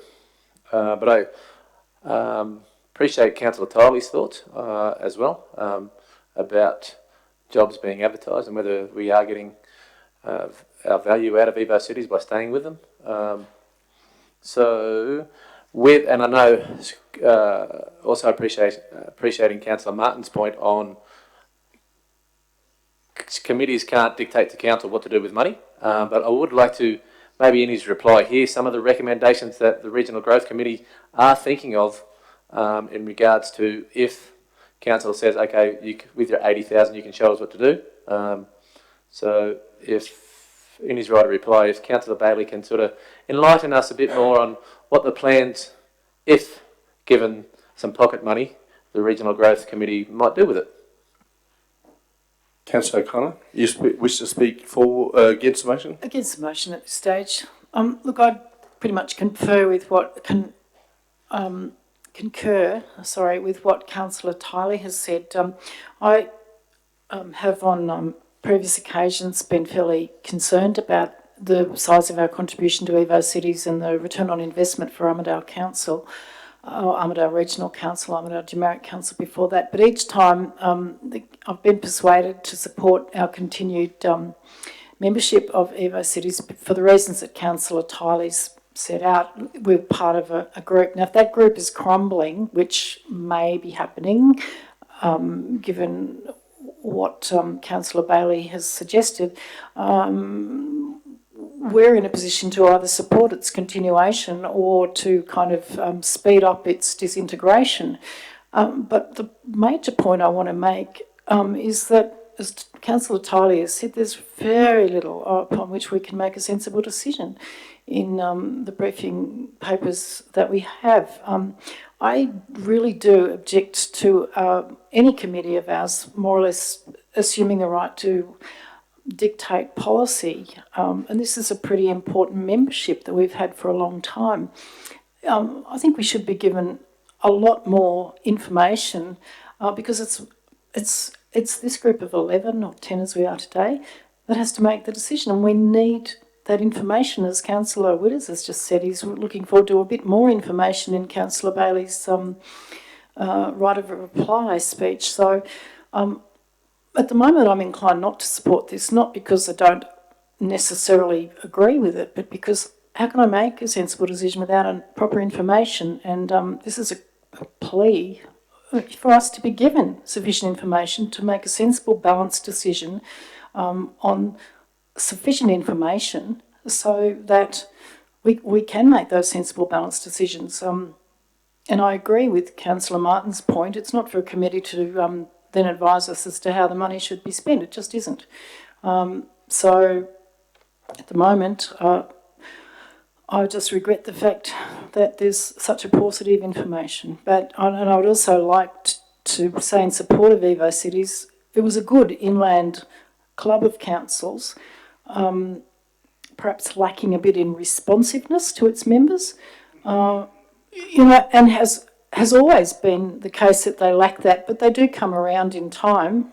So, here endeth my speech, but I'd like to hear more about this predicament and not necessarily wash our hands of Evo Cities. A speaker for? Otherwise, Councillor Gillespie? I better have a quick crack, seeing everyone else had a bit of a dig. But look, I don't know. It's bang for the bang for the buck or whatever we want to call it. I tend to go along by recommendations by people that are involved with it, and I think Councillor Bailey's pretty well on the mark, I hope, and I'm putting my trust in him with his judgment for it. But we are in financially difficult times, and that 80,000, if it can be better spent, spend it. there's no saying that we can't go back to Evo cities. Maybe we can, maybe we can't. But anyway, thank you for that. Another speaker against? Otherwise, you're right to reply, Councillor Bailey. Thank you, Mr. Mayor. Far be it for me to dictate to Councillor O'Connor. Far be it for me to spend $80,000 without reference back to this council. We would at best make recommendations, and recommendations can either be carried by the council or rejected by the council. We are only proposing, because we do have the ongoing knowledge and understanding of Evo cities, we are making an informed recommendation and we're asking for the council to follow it. As to jobs advertised on the Evo jobs site, all those jobs are uploaded off other pages. They use a system called scraping. So, in other words, AVPMA is probably advertising on Seek, or probably advertising in the Herald, or probably advertising in the Australian, and those jobs are automatically uploaded onto the Evo jobs page so that we can show the number of jobs that we have available in Armidale. The same with the health service, the same with the university, and the same with all government jobs. They would be loaded on the New South Wales Government's jobs page, or they'd be loaded on one of the big employment pages and then scraped across to our page. They are not loaded specifically on our page. The other problem we've faced, and we've repeatedly raised with them, is that we have to load all jobs. If somebody comes to us and says that we want to advertise our plumbing job on your Evo jobs page, we have to load it for them. There's no opportunity for self-loading. So it's another staff imposition to load a job onto the page. We've talked to them about, can't we find a way to overcome that? We've made recommendations. They've said no. So that's another problem we face. We are in a situation where we struggle to prove the number of people that have moved to Armidale. And we find also that people that move to Armidale move for a variety of reasons. They could have moved for Evo jobs. They could have moved for having come to my expo that was run for 15 years in Sydney. They could have moved because they went to the University of New England. There is not normally one trigger. It is a number of multiple triggers as to why people move to Armidale. So that's why I think we've got to withdraw from Evo cities. Now, it's also interesting to note that Orange withdrew for 12 months. And then Evo cities came back to them with a proposal and they rejoined. And I think there's probably a likelihood at some stage in the future that they will take on advice some of the suggestions that we have made. I can't think of too many organisations that would charge along for 10 years effectively and not look at ways that they can make things better by bringing in an outside consultant. Indeed, our own CEO has come in and breathed fresh air into our organisation and made all sorts of changes and recommendations. That's the sort of thing that this sort of organisation needs, but they are reluctant to change. And so I think we shouldn't be investing in something that's not prepared to change and not prepared to do things better. So I would suggest that we should stick with the recommendation and withdraw from Evo cities. Thank you, Mr. Mayor, and thank you, councillors. Okay, councillors, put to the vote as the motion has. 3 parts. Those in favour of the motion? Those against? Do you want your vote counted?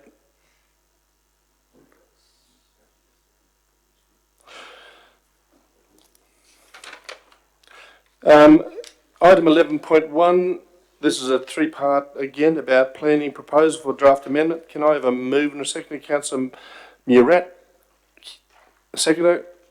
Councillor Robinson. Now, before we do start, can I ask the CEO just to get some clarification on this, please? Thank you, Dr. Mayor. Our service leader, sustainability and development, is here, and I think he's probably best placed to summarise.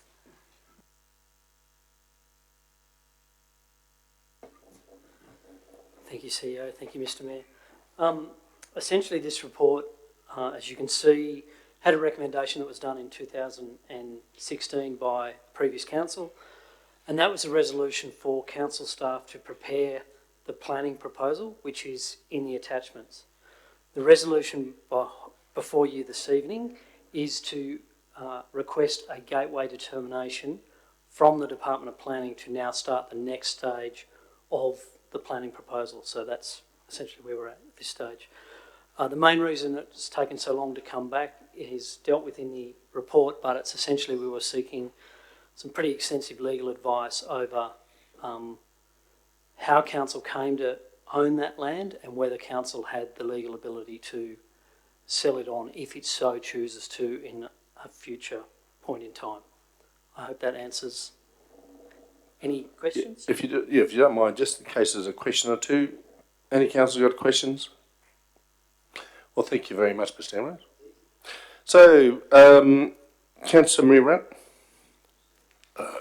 Not really any comments, Mr. Mayor. I know from my previous time on council there's been a lot of issues of ownership of some of the land along the Jumeric Creek behind the Services Club, and this just tries to address that matter, so it's just an operational matter that just needs to be endorsed by council.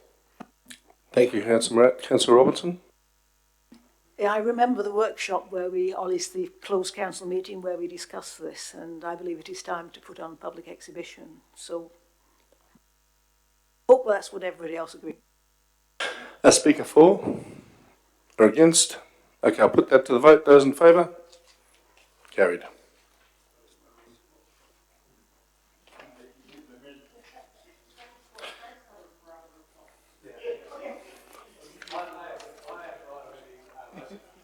Can I have a procedural motion that Brad has a right of reply?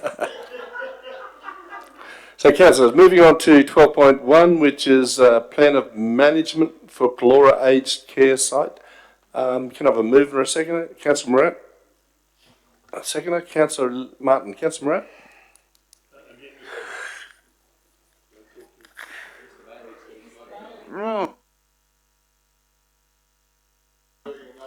Again, Mr. Mayor, I'd just like to support council staff on this matter and recommend we accept the proposal. Councillor Martin. No comment, thanks, Mr. Mayor. Any councillor wish to speak for or against? Otherwise, okay, I'll put that to the vote. Those in favour? Carried. Now, councillors, items 13.1 to 13.5 are all for information. Is there any? I'd like to treat some of them globo.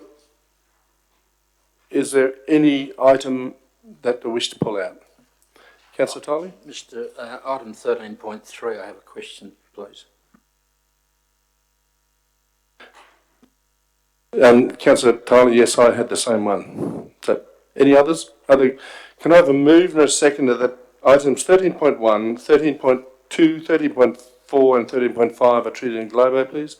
Councillor Morat, Councillor Witters, those in favour? Carried. Item 13.3.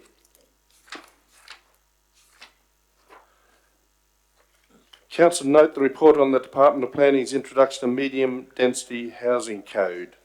Can I have a move and a seconder? Councillor Tiley? Yep. Councillor Morat? Before we start again through CEO, can I get someone to provide advice on this one, please?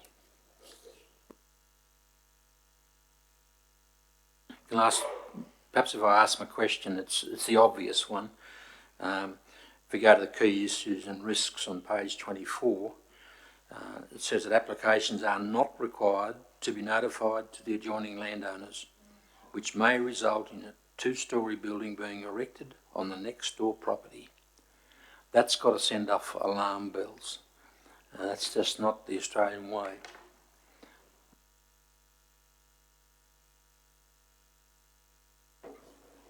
Ambrose, if you just mind giving an overall and then a specific answer to the question, please.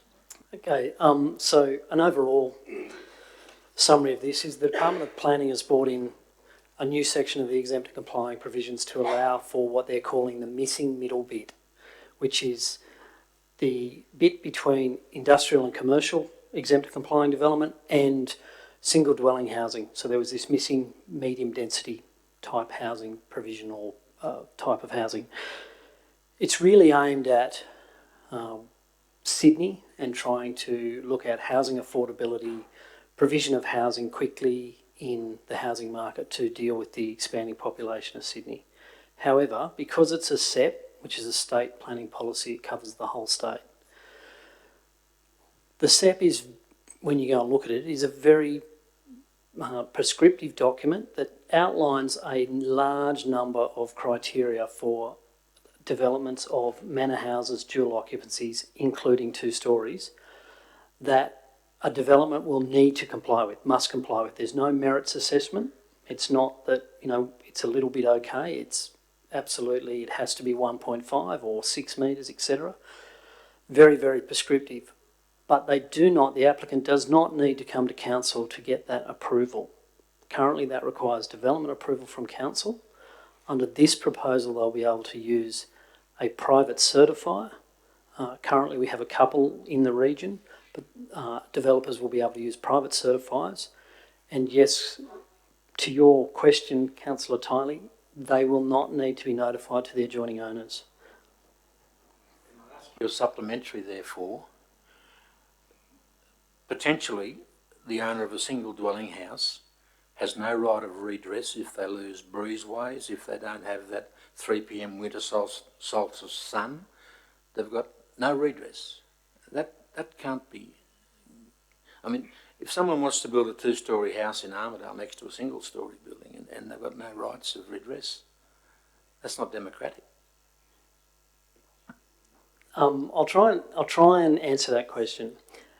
The way the government is looking at the exempt and complying provisions is they're saying this is the minimum standard that a 2-storey dual occupancy can be constructed on the adjoining property without adjoining owners' notification and without coming before council. Because in a planning sense, they're saying that the amenity of the adjoining owners will not be impinged because the standards are so strict. That's probably the best way I can say from a planning perspective.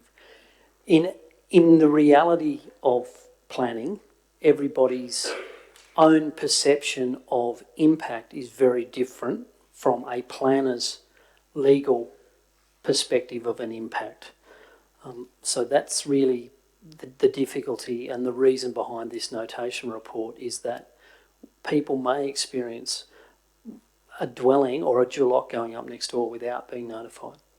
In terms of redress, if the development does not fully comply, they still have rights of appeal against that, but only if the certifier has erred in certifying that development because it hasn't fully met the complying development provisions. I hope that explains it. Councillor O'Connor. Oh, look, I've got 2 questions. One is, does Mr Horman anticipate this is going to change the built amenity and landscape of our urban areas? And secondly, do we have any choice anyway?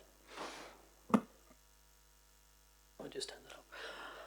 I'll try and address the first question. To be honest, I don't believe we'll see a lot of development go through the exempt or the compliant development provisions because they are so prescriptive. You fall down on one little element, the certifier can't certify it. Whereas with the development application, it's a little bit more fluid and it's a little bit more address or assess the application on its merits. So I don't think we will see a lot. In terms of the second question, can you just repeat it for me? Oh, sorry, I have a rule normally not to ask double headers. But yeah, my question was, do we have any say anyway? Is there anything we can do if we find that this is actually, impacting on the amenity? I was actually contacted by the Department of Planning yesterday to see, and I'm waiting to see feedback from the council tonight. We have previously requested to the Department of Planning in May last year to delay the implementation of this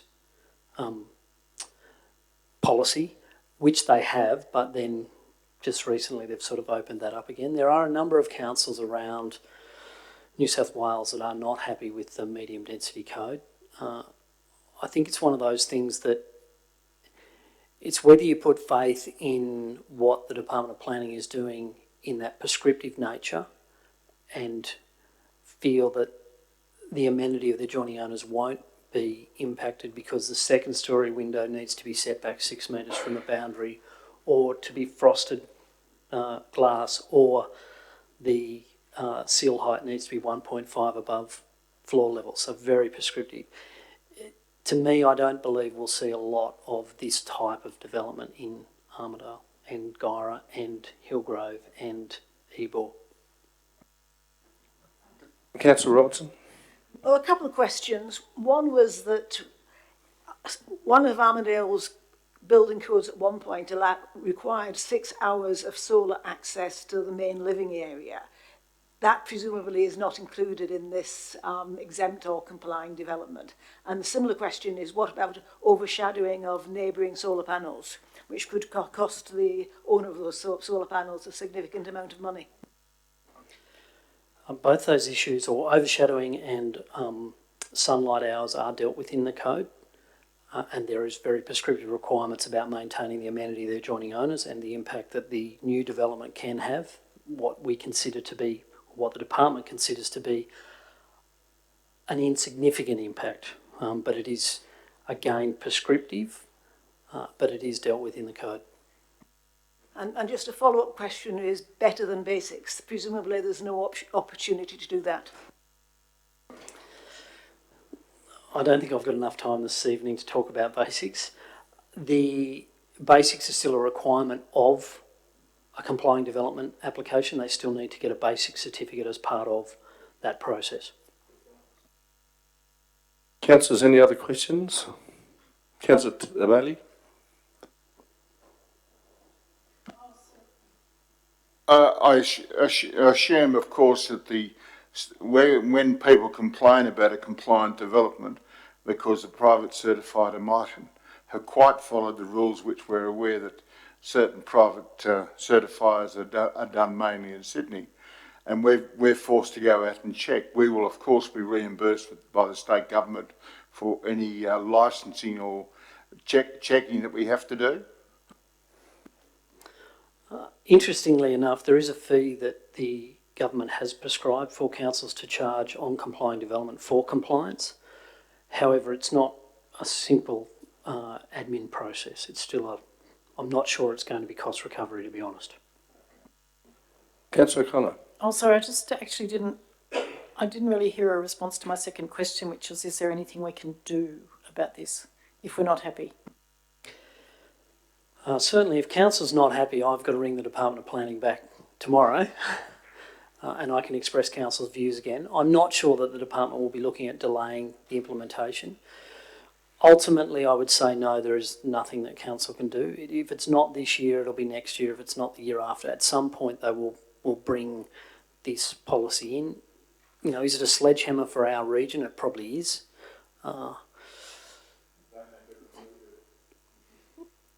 So I'm happy if council wants to give me guidance to go back to the Department of Planning, but I don't know that it's necessarily going to stop the policy being adopted.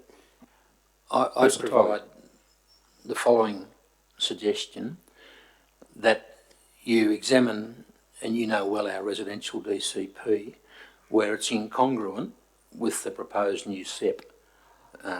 It's incongruent, obviously, for good reasons, because ours is tried and tested.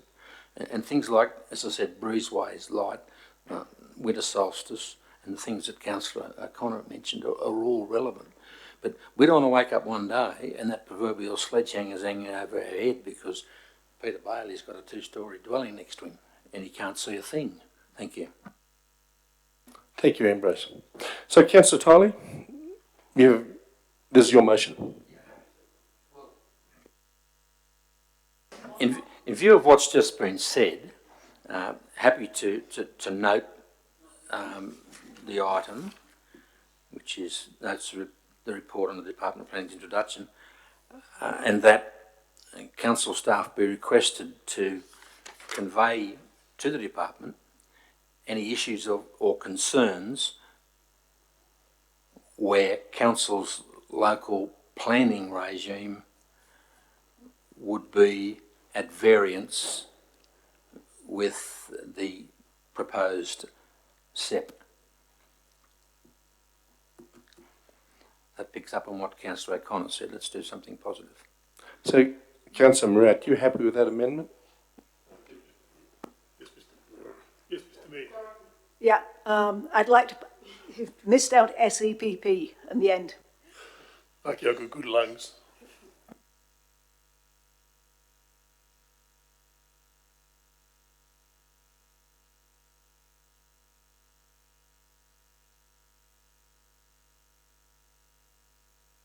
Councillor Tiley, was it supposed to be an SEPP at the end? Yes. Is what you were saying?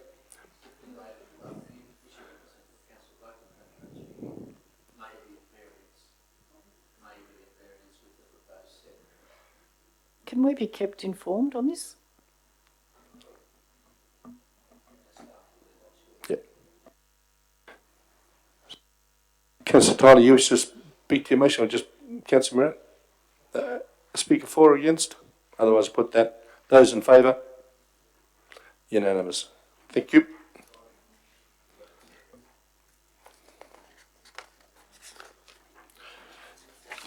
Moving on to item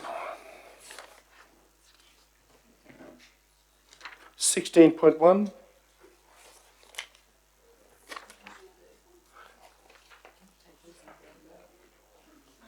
Oh, sorry.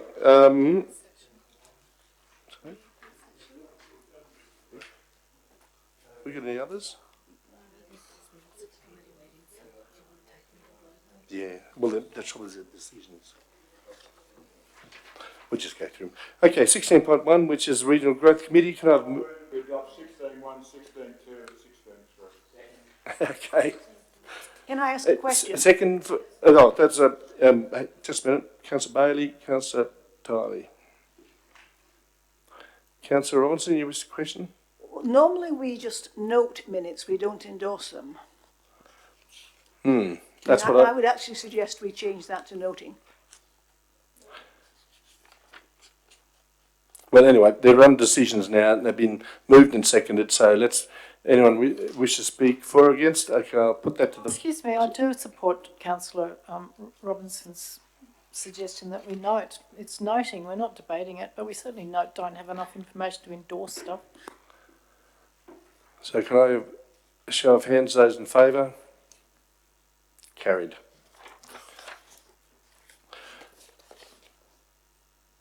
Now, what have we got?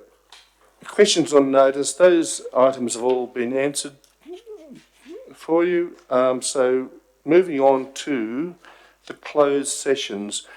We've only got one item on closed session, so let's just go straight through it.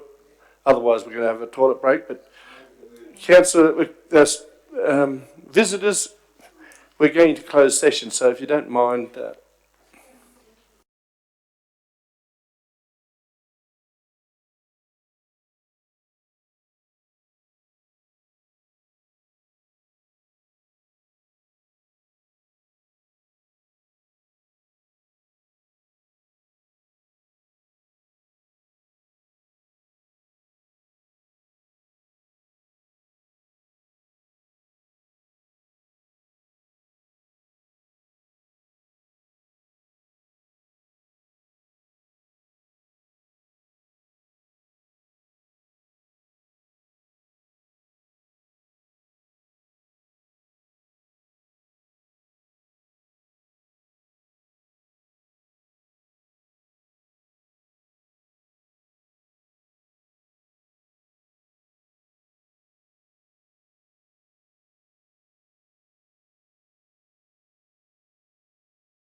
Those in favour? Carried. Just want to ask if Councillor Witter has a right of reply on this. Since I moved the motion, So, councillors, appreciate your attendance, and we close of business at 18:04. Thank you.